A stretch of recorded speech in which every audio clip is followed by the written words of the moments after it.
Friends, welcome back. Friends, ಇವತ್ತು ಸೋಮವಾರ ಗಂಟೆ 7 ಗಂಟೆ ಆಯಿತು. ಅಲ್ಲಿ ನೋಡಿ 7 o'clock ಆಯಿತು. ಸೊ ಇವಾಗ ಮತ್ತೆ ಬ್ಲಾಗ್ನ ಕಂಟಿನ್ಯೂ ಮಾಡ್ತಾ ಇದ್ದೀನಿ. ಸೊ ತನು ನೋಡಿದ್ರಲ್ಲ, ತನು ಈ ಡ್ರೆಸ್ಸನ್ನು ಹಾಕ್ಕೊಂಡಿದ್ದಾಳೆ. ನಿನ್ನೆ ತುಂಬ ಲೇಟ್ ಆಗೋಯ್ತು, ಕೇಕ್ ಕಟ್ ಮಾಡ್ಸೋಕ್ಕಾಗಲಿಲ್ಲ. ಅಲ್ಲಿಂದ ನೋಡ್ಕೊಳ್ತಾನೆ ಬಂದ್ವಿ, ಒಂದು ಕೂಡ ಕೇಕ್ ಅಂಗಡಿ ಸಿಗಲಿಲ್ಲ. ಅಲ್ಲೇ ಹೋಟೆಲ್ ಹತ್ರ ಎಲ್ಲಾದರೂ ಕಟ್ ಮಾಡಿಸೋಣ ಅಂತಲೂ ಪ್ಲ್ಯಾನ್ ಮಾಡಿದ್ವಿ, ಬಟ್ ಆಗಲೇ ಇಲ್ಲ ನೆನ್ನೆ. ಸೊ ಅವಳಿಗೆ ಬೇಜಾರಾಗಬಾರ್ದು, ಇವತ್ತು ಕೇಕ್ ವರ್ಷ ವರ್ಷ ಕಟ್ ಮಾಡಿಸಿ ಈ ವರ್ಷ ಕಟ್ ಮಾಡಿಸಿಲ್ಲ ಅಂದರೆ ಹೇಗೆ ಹೇಳಿ. ಅದಕ್ಕೆ ಇವತ್ತು ಸಿಂಪಲ್ಲಾಗಿ ನಾನು, ನನ್ನ ಹಸ್ಬೆಂಡು, ತನು ಮೂರೇ ಜನ ಪುಟಾಣಿಯಾಗಿ ಸೆಲೆಬ್ರೇಟ್ ಮಾಡ್ತಾಯಿದ್ದೀವಿ. ತನ್ನದು ಈ ಡ್ರೆಸ್ಸು ನೋಡಿ, ಈ ಡ್ರೆಸ್ಸನ್ನು ನಾನು, ಈ ಸ್ಕರ್ಟನ್ನು ನಾನು ಮೀಶೋದಲ್ಲಿ ಆರ್ಡ್ರ್ ಮಾಡಿದ್ದು. ಈ ಟಾಪ್ನ ನಾನು ಅಲ್ಲಿ ಆರ್ ಆರ್ ನಗರದಲ್ಲಿ 80% ಡಿಸ್ಕೌಂಟ್ ಅಂತ ಒಂದು ಬ್ರ್ಯಾಂಡೆಡ್ ಕ್ಲಾತ್ಗಳದೆಲ್ಲ ಶೋರೂಮ್ ಇದೆ. ಸೊ ಅಲ್ಲಿ ಸೇಲ್ ಥರನೇ ಚೆನ್ನಾಗಿದೆ. ಅಲ್ಲಿ ಹೋಗ್ಬಿಟ್ಟು ಇದೊಂದು ಟಾಪು, ಹಾಗೆಯೇ ಈ ಟಾಪು ಈ ಥರ ಬಿಟ್ಕೊಬೋದು ಕೆಳಗಡೆ, ಬಟ್ ನಾನೇ ಈ ರೀತಿ ಕಟ್ಟು ಅಂತ ಹೇಳಿದ್ದೀನಿ. ಚೂರು ಲೂಸ್ ಫ್ರಿಲ್ ಥರ ಕಾಣುತ್ತೆ. ಹಂಗಾಗಿ ಇದಕ್ಕೆ ಒಂದು ಜೀನ್ಸ್ ಪ್ಯಾಂಟ್ ತೊಗೊಂಬಂದ್ವಿ. ಪ್ಯಾಂಟ್ ಕೂಡ ತುಂಬ ಚೆನ್ನಾಗಿದೆ. ಇದಕ್ಕೆ 130 ರುಪೀಸ್, 140 ರುಪೀಸ್, ತುಂಬ ಚೆನ್ನಾಗಿದೆ. ಅಂದರೆ ಬ್ರ್ಯಾಂಡೆಡ್ಡು, ತುಂಬಾ ಚೆನ್ನಾಗಿದೆ ಕ್ಲಾತು. ಹಾಗಾಗಿ ತೊಗೊಬಂದ್ವಿ. ಇವತ್ತು ಇದಕ್ಕೂ ಚೆನ್ನಾಗಿ ಮ್ಯಾಚ್ ಆಗ್ತದೆ ನೋಡಿ, ಪರ್ಫೆಕ್ಟಾಗಿ ಮ್ಯಾಚ್ ಆಗ್ತದೆ. ಓಕೆ ಫ್ರೆಂಡ್ಸ್, ಈಗ ಹೋಗಿ ಕೇಕ್ ತೊಗೊಂಡು ಬಂದು ಇನ್ನು ಕೇಕ್ ಕಟ್ಟಿಂಗ್ ಒಂದು ಮುಗಿಸ್ಬಿಡ್ತೀವಿ. ಸೊ ಅದನ್ನು ಮುಗಿಸಿ ತನಗೊಂದು ಆರತಿ ಮಾಡಿಬಿಟ್ರೆ ಕಂಪ್ಲೀಟ್ ಆಯಿತು, ಬರ್ತಡೇ ಕಂಪ್ಲೀಟ್ ಆಯಿತು. ಅವಳಿಗೂ ಖುಷಿ, ನಮಗೂ ತುಂಬ ಖುಷಿ. ಓಕೆ, ವ್ಲಾಗ್ನ ನೋಡ್ತಾ ಇರಿ. ಹಾಗೆ ಫ್ರೆಂಡ್ಸ್, ಆನ್ ದ ವೇಯಲ್ಲಿ ಬರ್ತಾ ಇಲ್ಲೊಂದು ದೇವಸ್ಥಾನ ಇದೆ, ಲಕ್ಷ್ಮೀ ದೇವಸ್ಥಾನ. ಅದಕ್ಕೆ ಹೋಗಿ ಬರೋಣ ಅಂತ ಅನ್ನಿಸ್ತು. ಹಂಗಾಗಿ ತನುನ ಕರ್ಕೊಂಡು ಈ ದೇವಸ್ಥಾನ ಹತ್ರ ಬಂದ್ವಿ. ತುಂಬ ಚೆನ್ನಾಗಿದೆ ದೇವಸ್ಥಾನ, ನೋಡ್ಬೋದು. ಮಹಾಲಕ್ಷ್ಮಿ ದೇವಸ್ಥಾನ ಇದು. ಈ ದೇವಸ್ಥಾನ ಬಂದು ವಸಂತಪುರ ಮೇನ್ ರೋಡಲ್ಲೇ ಬರುತ್ತಿದ್ದು. Vasanthapura main road, Konanakunte cross ಏನಿದೆ ನೋಡಿ, ಇಸ್ರೋ ಲೇಔಟು ನಿಯರೇ ಇದೆ ದೇವಸ್ಥಾನ. ತುಂಬ ಚೆನ್ನಾಗಿದೆ. ನಾನು ಯಾವಾಗಲಾದರೂ ಅಪರೂಪಕ್ಕೆ ಬರ್ತೀನಿ, ರೆಗ್ಯುಲರಾಗಿ ಬರೋದಿಲ್ಲ. ಯಾವುದಾದ್ರೂ ಸ್ಪೆಷಲ್ ಡೇ ಇದ್ದಂಥ ಸಂದರ್ಭದಲ್ಲಿ ಬರ್ತೀನಿ ಅಷ್ಟೇ. ನನ್ನ ಹಸ್ಬೆಂಡ್ ಗಾಡಿ ತೊಗೊಂಡ್ರಲ್ವ, ಅವತ್ತು ಆ ಗಾಡಿನ ಇಲ್ಲೇ ನಾವು ಪೂಜೆ ಮಾಡಿಸಿದ್ದು. ಅದು ಬಿಟ್ಟರೆ ಮತ್ತೆ ಇವತ್ತೇ ಬರ್ತಾ ಇರೋದು. ಇನ್ನು ಯಾವಾಗಲಾದರೂ ತನುಗೆ ಸ್ಕೂಲಿಗೆಲ್ಲ ಕಳಿಸುವಾಗ, ಯಾವಾಗಲಾದರೂ ಬಂದಾಗ ಒಂದೊಂದು ಸತಿ ಬರ್ತೀನಿ ಅಷ್ಟೇ. ನೋಡಿ, ತುಂಬ ಚೆನ್ನಾಗಿದೆ ದೇವಸ್ಥಾನ. ದೇವಸ್ಥಾನದ ಮೂರ್ತಿ ಅಂತೂ ತುಂಬ ಚೆನ್ನಾಗಿದೆ ನೋಡಿ, ಮಹಾಲಕ್ಷ್ಮಿ ದೇವಸ್ಥಾನ. ನನಗೆ ದೇವ್ರು ನೋಡೋದೇ ತುಂಬ ಖುಷಿಯಾಗುತ್ತೆ ಈ ದೇವಸ್ಥಾನದಲ್ಲಿ. ಖಾಲಿಯಾಗಿತ್ತು, ಯಾಕಂತಂದರೆ ಇವತ್ತು ಸೋಮವಾರ ಆಗಿರೋದ್ರಿಂದ ಅಷ್ಟೊಂದೇನು ರಶ್ ಇರಲಿಲ್ಲ. ಇನ್ನು ಶುಕ್ರವಾರ, ಮಂಗಳವಾರ ದಿನಗಳಲ್ಲಿ ಎಲ್ಲ ತುಂಬ ರಶ್ ಇರುತ್ತಿಲ್ಲಿ. ನಾವು ಈ ಏರಿಯಾಗೆ ಬಂದಾದಮೇಲೆ, ಅಂದರೆ ನಾವು ಮುಂಚೆ ಇಲ್ಲೇ ಇದ್ವಲ್ವ ಫ್ರೆಂಡ್ಸ್, ಆವಾಗ ಈ ದೇವಸ್ಥಾನ ಕಟ್ಟೋದಕ್ಕೆ ಶುರು ಮಾಡಿದ್ದು. ಸೊ ನಾವು ನೋಡ್ತಾ ಇದ್ದಂಗೆ ಈ ದೇವಸ್ಥಾನನ ಬೇಗ ಕಟ್ಟಿ ಮುಗಿಸಿದ್ರು. ಈಗಾಗಲೇ 4-5 ವರ್ಷ ಆಗಿದೆ ಈ ದೇವಸ್ಥಾನ ಓಪನ್ ಆಗಿ, ಹೊಸ ದೇವಸ್ಥಾನನೇ. ಒಟ್ಟಾರೆಯಾಗಿ ಚೆನ್ನಾಗಿದೆ, ಒಂದು ರೀತಿ ಮನಸ್ಸಿಗೆ ಖುಷಿ ಕೊಡುತ್ತೆ ಈ ದೇವಸ್ಥಾನಕ್ಕೆ ಬಂದರೆ. ನೋಡಿ, ಅಮ್ಮನವ್ರು ಕೂಡ ಸ್ವಲ್ಪ ತೋರಿಸಿದ್ದೀನಿ ನಾನು. ಅದಾದಮೇಲೆ ಅಲ್ಲಿಂದ ಸೀದಾ ನಾವು ಬೇಕ್ರಿ ಹತ್ರ ಹೋಗ್ತಾ ಇದ್ದೀವಿ. ಕೋಣನಕುಂಟೆ ಕ್ರಾಸ್ ಮೇನ್ ರೋಡಲ್ಲೇ ಒಂದು ಬೇಕ್ರಿ ಇದೆ, ಅಲ್ಲೇ ಬಂದ್ವಿ. ಮತ್ತು ಮಳೆ ಬೇರೆ ಬರ್ತಾ ಇದೆ, ಇನ್ನು ಬೇರೆ ಎಲ್ಲೂ ಹೋಗೋಕ್ಕಾಗಲ್ಲ ಈ ಮಳೆಯಲ್ಲಿ. ಲೇಟ್ ಆಗಿತ್ತು, ಆಲ್ರೆಡಿ 7 ಗಂಟೆ 7:15 ಆಗಿತ್ತು ನಾವು ಮನೆಯಿಂದ ಹೊರಟಾಗ. ಇನ್ನು ಕೇಕ್ ತೊಗೊಂಡ್ವಿ. ಇಲ್ಲೇ ಒಂದು ಮಾಮೂಲಿ ಬೇಕ್ರಿ, ತನುಗೆ ಹೋದ ವರ್ಷವೂ ಇಲ್ಲೇ ತೊಗೊಂಡಿದ್ವಿ ಕೇಕು. ಅಲ್ಲೇ ಒಂದು ಕೇಕ್ ತೊಗೊಂಡ್ವಿ, ರೆಡ್ ವೆಲ್ವೆಟ್ ಕೇಕ್ ತೊಗೊಂಡ್ಲು ತನು.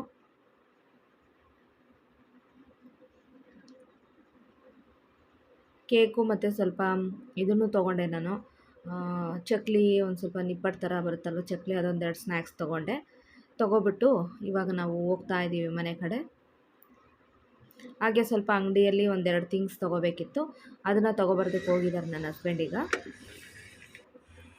ಹೋಗ್ಬೇಕಾದ್ರೆ ತನು ದೇವ್ರ ಪೂಜೆ ಹೋಗಿರಲಿಲ್ಲ.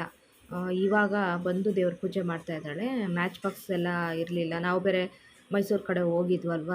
ಸೊ ಹಾಗಾಗಿ ಮ್ಯಾಚ್ ಬಾಕ್ಸ್ ಎಲ್ಲ ಇರಲಿಲ್ಲ. ಸರಿ, ಮ್ಯಾಚ್ ಬಾಕ್ಸ್ ಎಲ್ಲ ತೊಗೊಂಬಂದಾದಮೇಲೆ ಫಸ್ಟ್ ಕೇಕ್ ತೊಗೊಂಬಂದ್ಬಿಡೋಣ, ಆಮೇಲೆ ದೇವ್ರ ಪೂಜೆ ಮಾಡುವಂತೆ ಬಿಡು ಅಂತ ಹೇಳಿದ್ದೆ ನಾನು. ಹಂಗಾಗಿ ತನು ಇವಾಗ ದೇವ್ರ ದೀಪ ಹಚ್ಚುತ್ತಾ ಇದ್ದಾಳೆ. 7:45 ಆಗಿದೆ ನೋಡಿ, ಈಗ ದೇವ್ರ ದೀಪ ಹಚ್ಚುತ್ತಾ ಇದ್ದಾಳೆ.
ಸಾಕು ಫ್ರೆಂಡ್ಸ್. ಕೇಕ್ ಇದೇನೆ, ಪುಟಾಣಿ ಕೇಕು, ಅರ್ಧ ಕೆ ಜಿ ಇದೆ ಅಷ್ಟೇ. ಇದು ನಾವು 3 ಜನ ಅಲ್ವಾ ಅಂತೇಳ್ಬಿಟ್ಟು ಪುಟಾಣಿ ಕೇಕನ್ನೇ ತೊಗೊಂಬಂದ್ವಿ. ಚೆನ್ನಾಗಿತ್ತು ಕೇಕು. ರೆಡ್ ವೆಲ್ವೆಟ್ ಕೇಕ್ ಬರುತ್ತಲ್ವ ಅದೇ ಇದು. ಸಿಂಪಲ್ಲಾಗಿ ಈಗ ನಾವೇನೇ ಸೆಲೆಬ್ರೇಟ್ ಮಾಡ್ತಾಯಿದ್ದೀವಿ. ತನಗಂತೂ ಖುಷಿ ಆಯಿತು.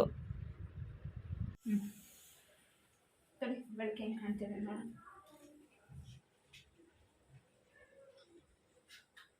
ಓಕೆ.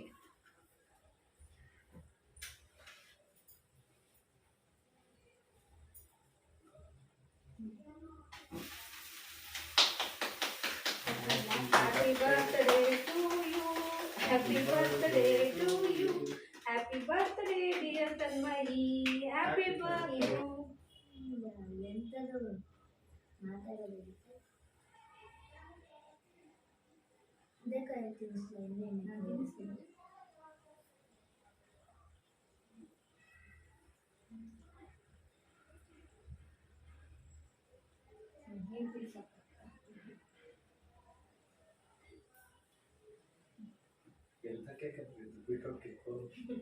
Red velvet.